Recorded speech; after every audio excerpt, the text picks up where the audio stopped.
Hello, everyone. Have something a little different prepared for today. We're going to go out into the street and I will show you very briefly what a sizable Asian city looks like. I've described this before, we haven't really seen it. Apologies in advance for the very shaky video as we come up on our first Starbucks. You're going to see several in this video.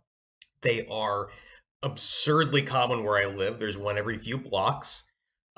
Pretty representative of brands in general. I have found so far, my own take is that I think foreign brands are a little bit more common in Korea than they are in China.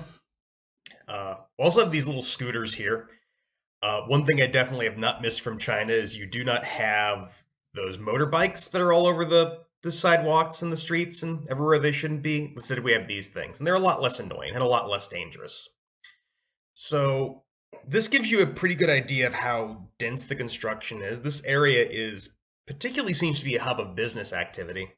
So you're going to see a lot of establishments catering to that crowd. One other thing you city planner geeks are going to notice is that a lot of these sort of more low capacity, low traffic roads not only are not signalized, but they actually do not have any signs. So every time cars meet at one of these, it's kind of a gentleman's agreement, and it works out okay.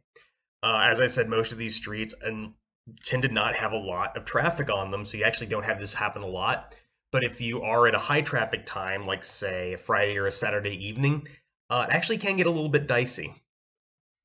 Now, you've of course noticed the height of the buildings.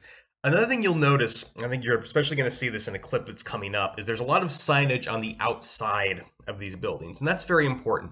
These are not like malls.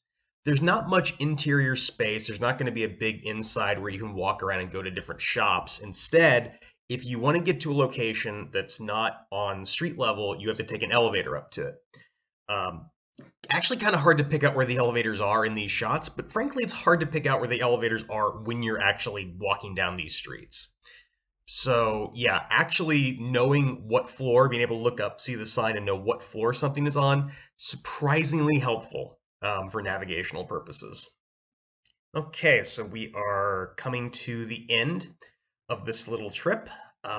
There may be more in the future. I don't know. Let me know if this is something you would like to see more of, ideally with a little bit less, nausea-inducing shaking. So thank you very much. And of course, please subscribe if you haven't yet.